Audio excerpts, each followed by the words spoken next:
Welcome to Something to Talk About from the Bainbridge Island Senior Community Center. I'm Reed Price. I'm the director of the center, and today we're going to talk about the past, present, and future of the Queer Elder Family Group, a wonderful organization that has been going here at the Senior Center for quite a few years now. And before we do that, I want to acknowledge that we are meeting on the ancestral homeland of the Puget Sound Coast Salish, specifically the Suquamish tribe, the Suquamish people, the people of the clear salt water, who have lived on these islands and adjoining lands since time immemorial, and we honor them and are grateful for their stewardship. And we need to and do pledge to continue to learn from them about how to be stewards ourselves. Also, I would like to thank Fieldstone Communities of Bainbridge Island, which sponsors Something to Talk About. They offer assisted living, independent living, and a vibrant memory care community on Rolling Bay. They also have day stay and respite care programs. Call 206-594-1010. Ask for Celia or Jamie, and check out their website at fieldstonecommunities.com or come by for a tour today. So I'm going to ask Ann Lovejoy to tee up our conversation today. Ann has been part of the Queer Elder Family Group since its inception and helped to host Something to Talk About, where we first started to look at the possibility, which has become not a possibility, but a reality. That's right, Reed. I was remembering when I was talking to Don and Rick the other day how when we started this group in 2020, all of us were brand new to the whole idea of being online. And most of us had this deer in the headlights approach to it and didn't know you could move or, be natural as we did it. And it took a while for us to get used to it. But one of the wonderful pieces for us too, that was of course during the COVID lockdown. And we wanted to keep meeting and we wanted to stay together. But we didn't really quite understand the sort of magic power of this Zoom format until we got far way into it. One of the cool things that happened was during the lockdown, we were joined, the Queer Elders Family Group was joined by a number of school students who were also doing distance learning, as they call it now. And they were really interested in how queer elders were living their lives and so forth. And their curiosity and interest sort of sparked our own curiosity and interest and made us be really thoughtful about telling our stories and creating a community for each other.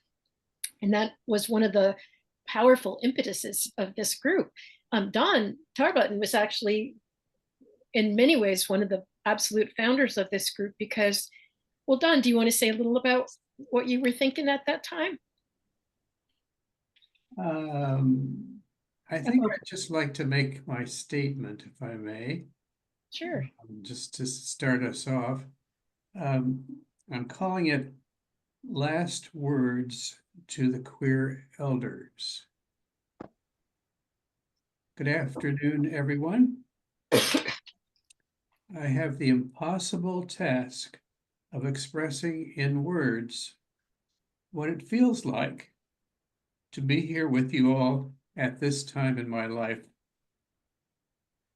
One word that comes to mind is the adjective ethereal,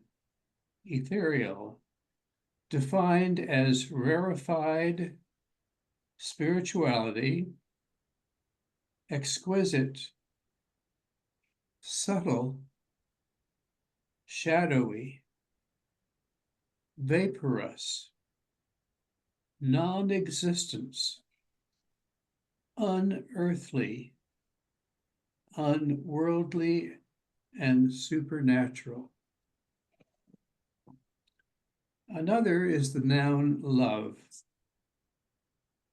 described as care for, flame, passion, desire, affection, cherish, tender feelings, yearning, endearment, beloved, amorous, and enchanting.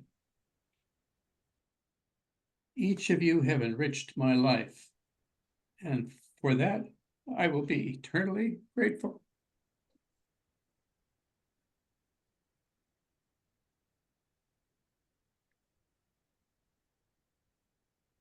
Don, that's beautiful. I was remembering one of the things you said in that very first podcast we made together was that you weren't always sure if you were welcome at the center, at the senior center, as a gay man. And I think there were lots of people who felt like that. And in response, when we thought about that and how the younger kids wanted to learn more about, I mean, they actually said, it was sort of hilarious, I never thought of being an old queer person. Like,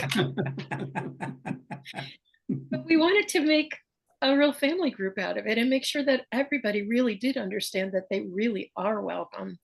But how do we make that go beyond a poster, right? I mean, you can write it on the wall, but to live it, you got to have something more than that.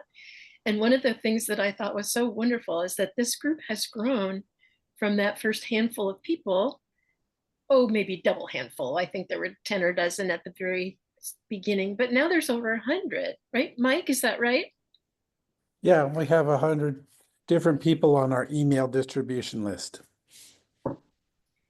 And one of the things that's so cool about that is that we're reaching past the boundaries of our own little island to people in the Kitsap community on the peninsula who aren't maybe able to access all the enrichment that's available in Seattle.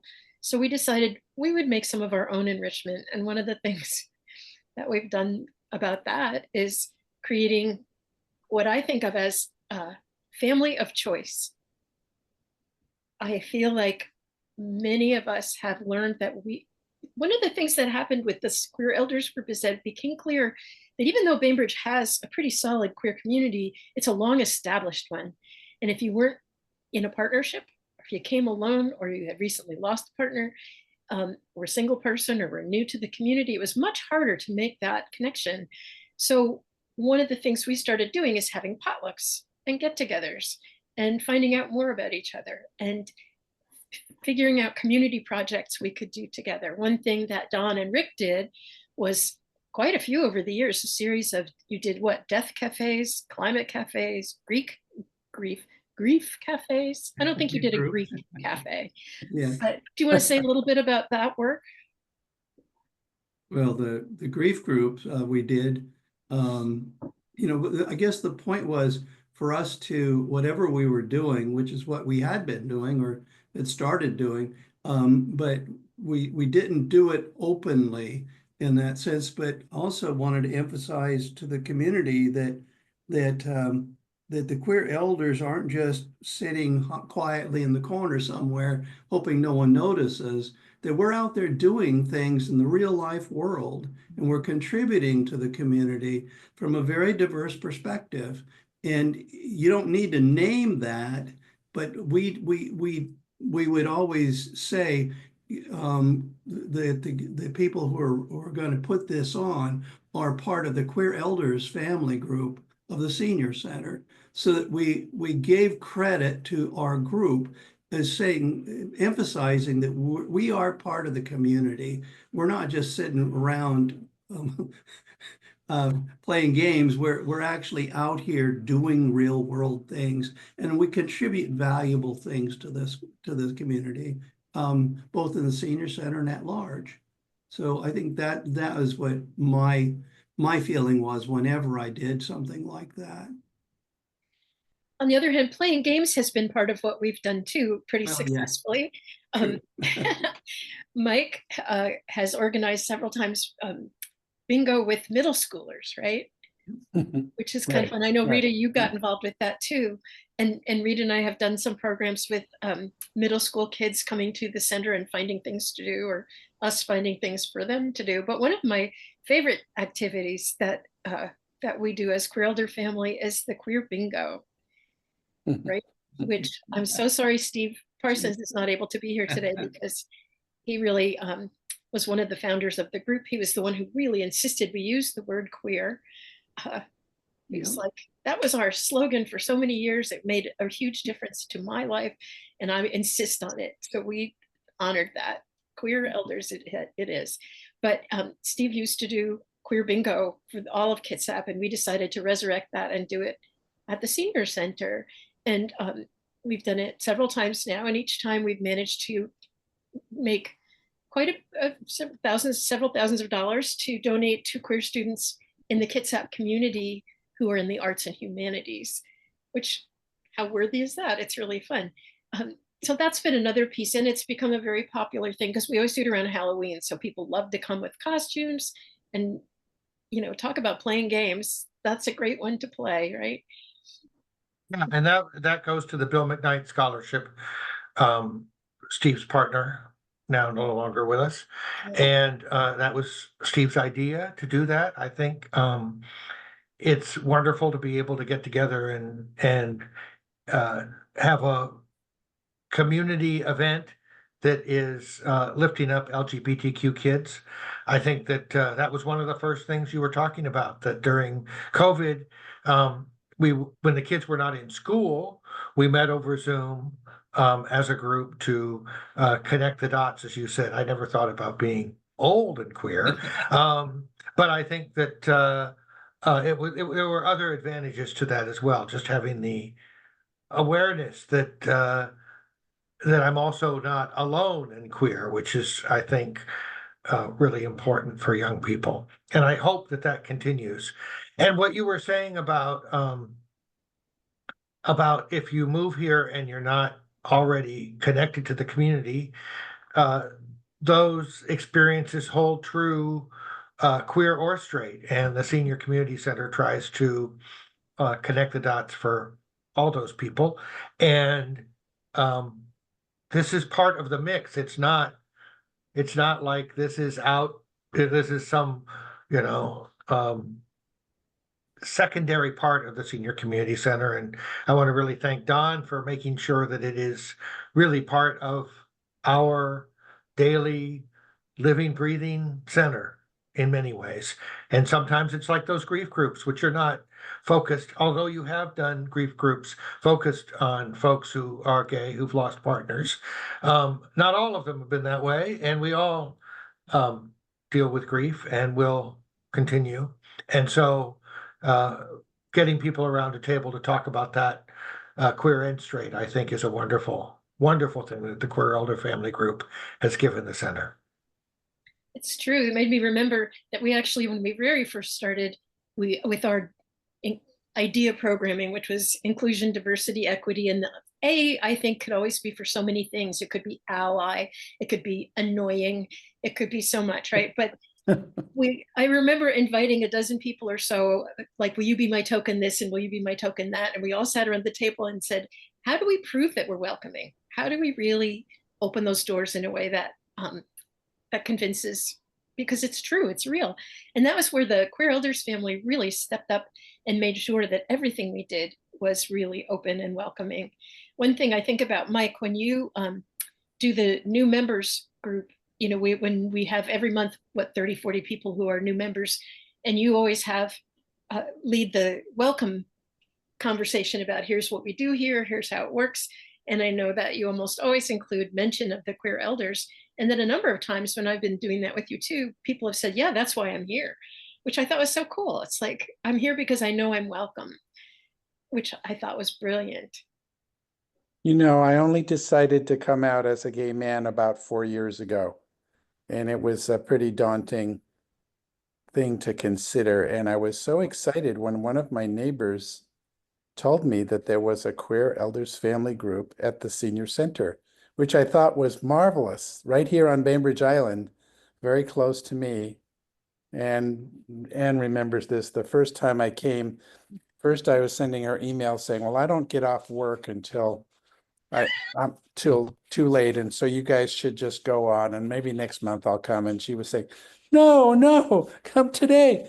We're looking forward to meeting you. And it was just a delightful, welcoming experience, inviting me to tell my story. And I feel like I've been welcomed with open arms by so many of the Queer Elders. taking me out to coffee and just including me in and listening to my ideas and helping me be bossy. And I wanted to mention one other thing, which is I was emboldened to come out also when I joined the local Audubon Society in Kitsap. And I remember they had a whole IDEA initiative in there, and they were thrilled to learn that I had met one other member of the Audubon Society through Queer Elders, and we have since organized a bird walk on a cold and damp February day, I think, that was specifically aimed at the LGBTQ plus community, which is just a dividend of the activities of the group. I mean, queer people have been called odd ducks for so many years. It just makes total sense, doesn't it? So Rita, I saw your hand up before. Well, I wanted to say, you know, we can all be allies, and I'm an ally for this group. And it is just awesome because this is not, when you say queer elders, that's something, but you're talking about people who are just have so much to give to the community. And it's just awesome. My daughter, who is going to be 50 in June, a couple of years ago, and has been married and has a kid, and I'm sure a story came out, is queer. And it's been hard for me. It's always easier to tell somebody when it's not your family. And it's not that I object to that. It's just that there's so much history with family and everything. And so I'm walking through that, and luckily and gratefully, I have this group as well. But they're just neat people everybody's just great to hang out with. You know, they let me come to their group. I'm really happy about that. And we are too, Rita. Yes. Kristen, I was remembering that when we had a program at the art museum when you were working there, that a number of the teens were putting on, I forget what it was called, like Message from the Rock or something like that, right? And the queer teens were talking about the support of the queer elders meaning so much to them. And that for us, it was really moving to hear that, you know, we really had given gifts across the years, kind of to let younger people know they'd be supported, to hear the stories, to understand how people made it through. Because that was something a lot of kids were like, how did you even do that?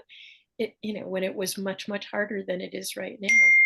Yeah, I think, and you really pointed to something early on when you were talking about that, the cross-generational piece. And I remember the students on that Zoom call the first time talking about how they really didn't know anything about Stonewall. They had heard maybe a mention of it but no information. And then the elders were really curious about pronouns and what does being trans mean these days. And there was, I think, I use that as an example all the time when I talk about what really makes public programming in a community setting and a museum setting, but a community setting powerful, is when you have people with shared identities who may not on the surface look like they are going to overlap. So when you see different ages, like high school and elders, the fact that there is a shared conversation around identity is was really powerful. And I'm sorry that we don't have Annika Tabachnik here, who was one of our inaugural queer elders at the ripe old age of 25, I think. Annika was my AmeriCorps volunteer, and really lovely in that role to support the creative aging program at the museum, but really, I think their lasting work was in this group. I think you're absolutely right. We still miss her. I wanted to sort of stress too that for me, one of the real important words in that queer elder family group is family, because that was something that was a core value for all of us, that we wanted to be family and we wanted to be available like family. And I was going to ask some of you who've had that kind of, like Fern, would you be willing to talk a little about how we became family for you? Yes, I had come to Bainbridge after my partner of 48 years died, and I have family around, but they're all at least an hour away. Um, and I ended up in the hospital with pneumonia and a infected hip, and was kind of put me in my place for a while. But it was just amazing. The Queer Elder Family Group just responded amazingly fast and warm, and brought me new underwear from my house, visited me, brought flowers, sent jokes. It was a couple of months that I was involved, and I just felt loved all around, and it was just a wonderful thing. And I know others have done the same thing, and have had the same experience. We really do react as every family you wish you ever had react. So it's been wonderful. It has been wonderful. And I think wonderful for everybody to be able to contribute and know that something as simple as visiting someone in the hospital was super meaningful to someone who didn't have local family in that way, right? Mhm. Craig, would you be willing to say a little? When I started coming to the senior center, my partner of 30 years had just died, and we weren't connected to the community on Bainbridge Island at all. So I was very much alone, and my grief counselor convinced me to join the senior center. And I looked through the list, and nothing seemed to really appeal to me until I came to the very bottom of the list, and the Queer Elders was listed there. And I showed up, and it's been wonderful. I have friends. I have been able to give back. I'm an AIDS survivor, and I got a lot of community help back years ago. And now I'm able to give back something to the Queer Elders group. And that feels really good to have family to share with. Definitely does. Kristen, I think you were there when we were having the long conversation about how to name this group. Were you not? Do you remember? Can you I share? do, yeah, I do. I do remember. I do remember that. It was very deliberate, very I mean, it's been mentioned several times. The choice of the word queer was really deliberate as a reclaiming and a no nonsense kind of put that out in front. We're queer. The family group, the elders piece. I know I've continued to be involved in aging communities, and I think that is the loveliest word to call people who are over 50 as elders. Oh, that was a conversation too, wasn't it? Choosing the word elders. Yeah. Yeah, which signifies, I think, respect. And yeah. Yeah, there was a lot of conversation about we don't want to be elderly, but also in so many communities around the world, the elders are respected more than here. So maybe we're taking back some of that respect as we're taking back some of the pride, right? I think, and I don't want to dominate this conversation, but I do want to say that that you really touch on something that I think is also valuable about this group, that obviously our society needs to continue working on very, very consciously, and that is how many layers of isms are we engaging in? Racism, sexism, homophobism. I just know, when I'll just use my parents as an example, when they moved into Winslow, the question was, are you going to join the senior center now? You live right down the street. And there's this baked in like, oh, well, we're not ready for the senior center. Like if you go to the senior center, then you're already, all bets are off. But I think that when you talk about queerness and aging together, it's like a superpower, this Venn diagram of what a huge brain trust, what a huge group of experienced, hilarious, I'm looking at you, George, just really loving people. And I like, I was going to say, like Mike, late to come out. I came out on a Queer Elders family group Zoom. So what a great safe place to feel seen. Exactly. And that's what we really wanted, is to be able to hold each other in whatever way we could, and learning together about, when you're young, there's a whole set of rules, but when you get here, the rules that we are living by are kind of, let me just say right now, they're not the rules my parents were living by, or my grandparents, or whatever. So we are first generation in some ways, exploring, pioneers, whatever you want to say, making a different way to be queer elders, right? Or elders at all. I mean, that's another piece if we want to have that conversation. Rita, did you have something you wanted to throw in here? Well, I just wanted to say about family, even though a lot of us have family that live on the island or close or whatever, when you just want someone to have a cup of coffee with and talk to or hang out with because they're funny, sometimes those are not the people that you want to hang out with. You want to hang out with people in this group, which is so awesome. So you've got, we're not excluding our other families, but I think we just have to just think about that family, for that support.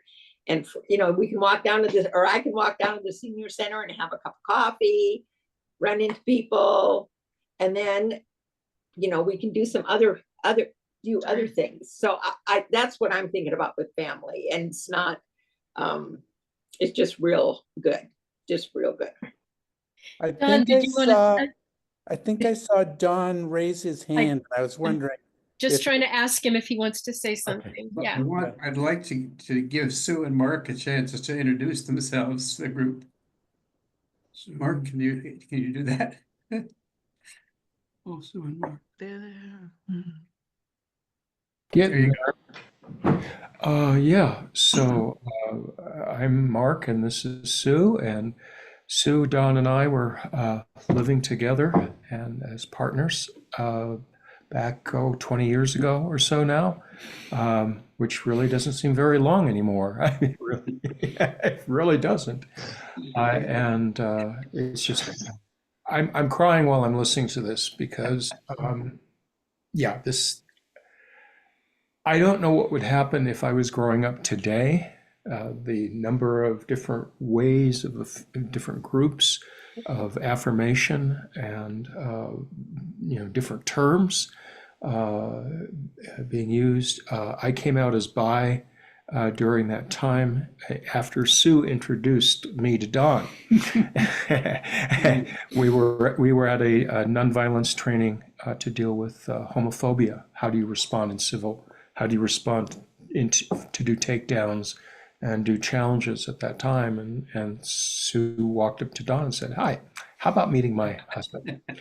And so Sue and I had been together for a while, and it was a phenomenally rich time of growth. And I had that experience of not having anything like this, which you guys have, but seeing that Don, wherever he went, would be part of, if not leading, the effort to do these things in so many places. I have to say that as a ally and very ignorant of the things that people have gone through, having lived a very privileged life in many ways, there couldn't be a better teacher than Don to help one become an ally and feel like you're still part of the family. Yeah, thank you so much for what you've done, what you are doing, what you will do. It is, the horse left the barn. There's no matter how much reaction there is, it's clear the moral arc of the universe, which direction it's going, and how many people know people now. And that I really appreciate that statement about queer. Yeah. And knowing people seems to be such a key to even some people who are quite entrenched in Yeah. isms. When they know somebody, it all changes. You look in each other's eyes and you see the human in there, and you're like, oh, you're just a person. Yeah. So that's beautiful. And that's one of the things we hope to do, is open a lot more eyes and minds. Don, anybody else you'd like to call on? Andrew Sure, and Sharon? Andy and Sharon. Andy's waving his hand. Yeah. Yes, this is my wife Sharon, and I'm Andy, and we are calling from Portland. And I met Don, it's hard to say, well over 25 years ago at a Buddhist community here in Portland. And we became good friends. I consider him my best friend. And I know just about everything that he's been through over the years because of his sexuality.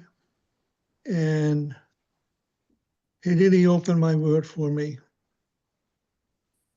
And when he left for Bainbridge Island, I was not happy, okay, to say the least, to leaving a good friend over here. And we had a men's group here that we're all part of, and we met very often. And we kept meeting on Zoom every other week since he's been on Bainbridge Island. And I also want to thank all of you for accepting Don in your group. And I'm just so happy that looks to me that in Bainbridge Island, Don found his footing and found the people that can support him and whom he can support. And I think that is just absolutely beautiful. So thank you. Thank you. Go ahead. Yes, thank you, Andy. I'd like to add on to that. I have the same history in how I got to know Don, and what has always blown me away about Don's capacities is to go headlong into whatever it is, become part of community, and not just engage, but a leader. I mean, he brings such a passion, and he's so embraced wherever he goes. He's like a role model for me in that regard. Okay, because I don't have that same forward thrust that Don always had. And I think it's a real gift that he brings wherever he goes. So thank you, sweetie. Thank you, thank you, thank you. Don, anybody else you'd like to hear from? Oh, Leslie. Leslie would like to say something. I'm going to mute it. I love the phrase Sharon just used about Don will be embraced wherever he goes. And I feel that is so true. May it be so. Don, what a beautiful, beautiful piece of writing you wrote for us about expressing the ethereal. It really touched my heart, and with such beautiful words and descriptions. I know Don from Dances of Universal Peace here in Portland, Oregon. And if I lived on Bainbridge, I would be part of your group, perhaps like Kristen. I am a bisexual person, though this is a hidden part of my self-being, and have chosen to be heterosexual most of my life.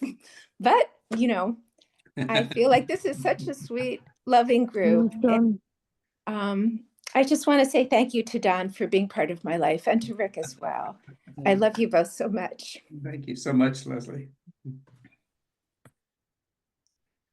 Kristen, do you want to read what you just wrote?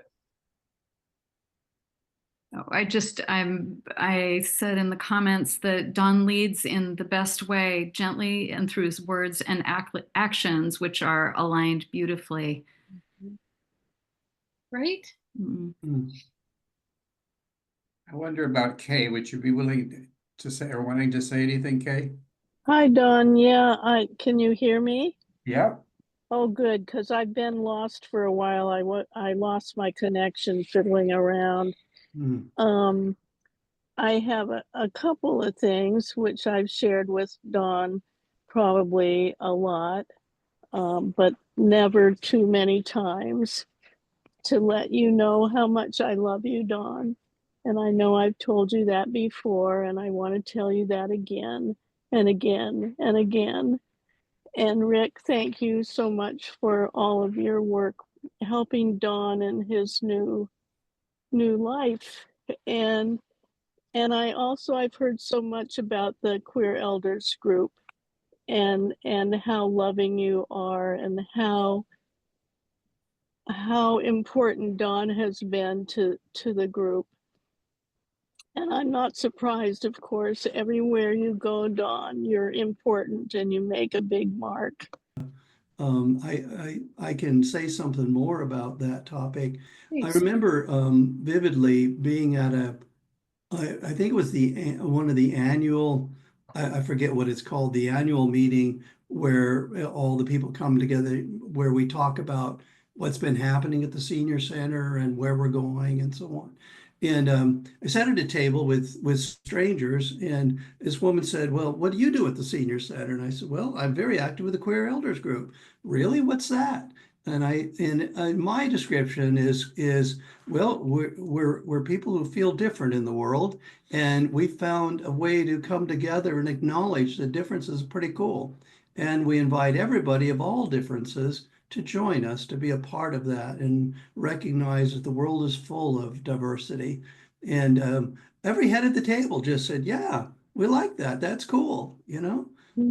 So it just, it was a wonderful moment, because almost like coming out again. I didn't hesitate. This is who I am. This is what we do. And it was very well received. So it was cool. Nice. George, I was just going to call on you. Speak up. Well, yes, to follow up what Rick shared, I think one of the wisest things I have ever done in my life was the year before I retired, I joined the senior center, because I began to realize I don't have any blood family close by. We're estranged, surprise. But I knew I was going to fall into this vacuum when I wasn't around my fellow teachers all day long, just to say hello and smile and what are you doing and all that humanness. And when I joined the senior center and was going down through all the things, well, I'm not ready to paint yet, and so, but then just like I can't remember who it was, got to the bottom and saw the Queer Elders, I thought, well, I'm not in Kansas anymore. Where I grew up. And that has helped me in so many ways. And I think it's even leaked over to some of my estranged family. I decided to do one of those holiday letter things and say I was retired and blah, blah, blah. And then after a deep breath, I said, oh, and I've joined the senior center and am very active in the Queer Elders group, and was waiting for them to disappear again. And they didn't. So I think something about being the Queer Elders group as part of the senior center reduced some of their fear or phobia or whatever it was. And one brother, the football coach, even wrote back and said, "I'm glad you found it a good group." Nice. And those are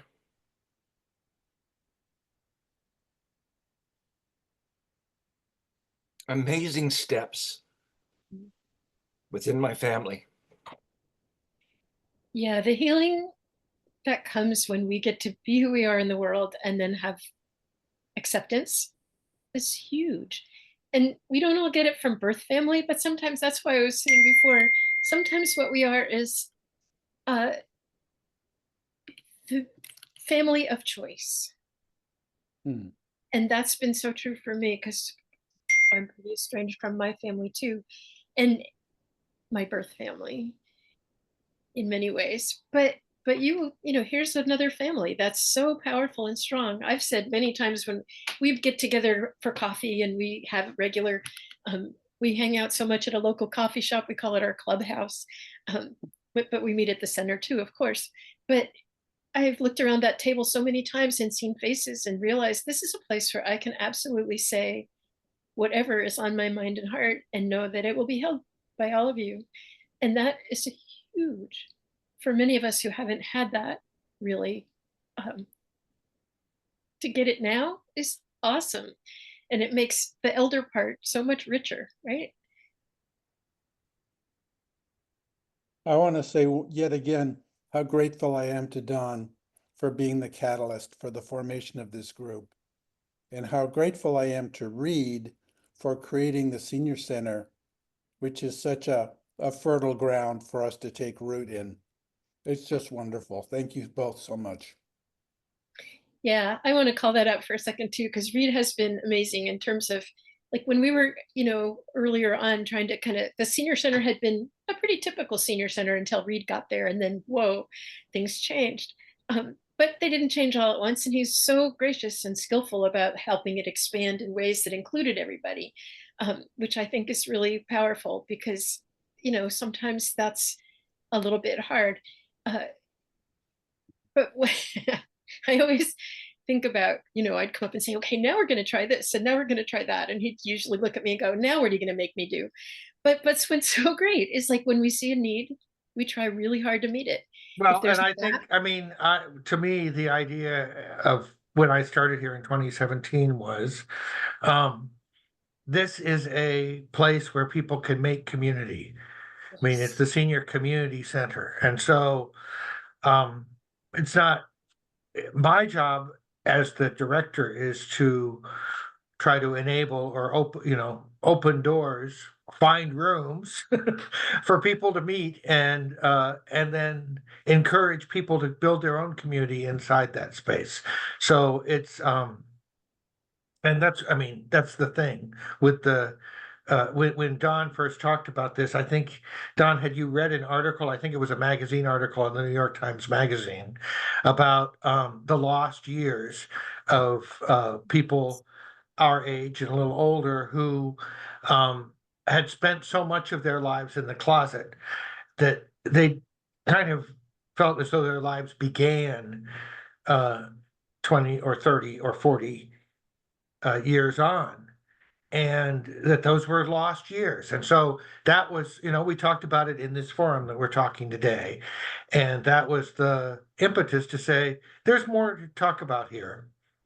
And that was where people started to get together and the Queer Elders was born. And so then, you know, it's like, uh, my job is not to make sure that it meets every week. My job is just to make sure there's a place for you to meet. And if somebody says, hey, let's do a fundraiser for young kids. Okay, well, this Saturday's open.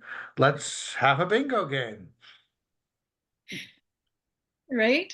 I think that's, I just wanted to read what Emily had written in the chat because she said she couldn't say it.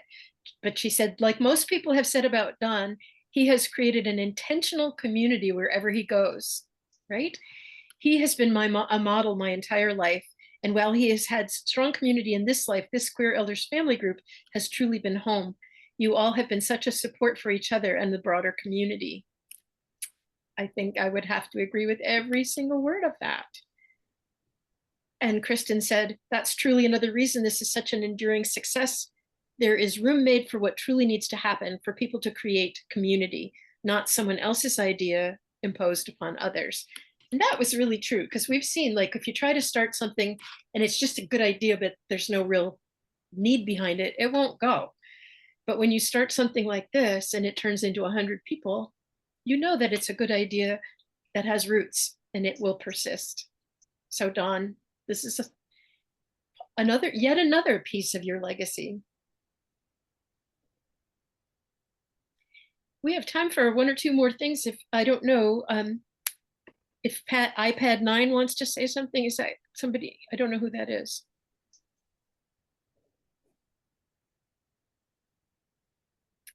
Anybody else want to jump in with the last tidbit? Rick or Don? Rick, you're muted. As you're asking that, I'm just sitting here remembering the faces of the people when they first came, when Mike first came that day, and he sat back in the chair and just, he wasn't like jumping right forward and jumping. He sat back and said, "What is this? How do I fit in here?" And the same thing with Craig. The first day he showed up, I thought he should have a hat over his face or something. He looked like he was trying to hide. And now look at you. And George was so shy when he first showed up. No. And now look at him. And Rita, of course, just lit up the room, even though we were outside. Just one after the other. Each one of you, I just remember so immediately from the moments that I first saw you in that group, in this group. And I knew that there was just going to be good things. And I expect that they From a will family continue. too. That was all. There wasn't a family. There were relatives, and I've relied on family of choice, family of destiny, my whole life. And I think since I came to this island, it's the first time I've really felt at home. So, yeah. Something logical about this family and organic, I would say. Mhm. The caring for each other that's grown out. There are a certain number of people who organize things, but mostly it just seems so natural and organic because it grows out of the caring that we have for each other. Yeah. Very valuable. Yeah, and I have inkling. I have a sense this is going to be an enduring enterprise that we will continue to have people coming up with ideas about what this group and this community can become. In fact, if there's anybody watching this and thinking about it, if you have some ideas about the ways that our community can grow, you're always welcome.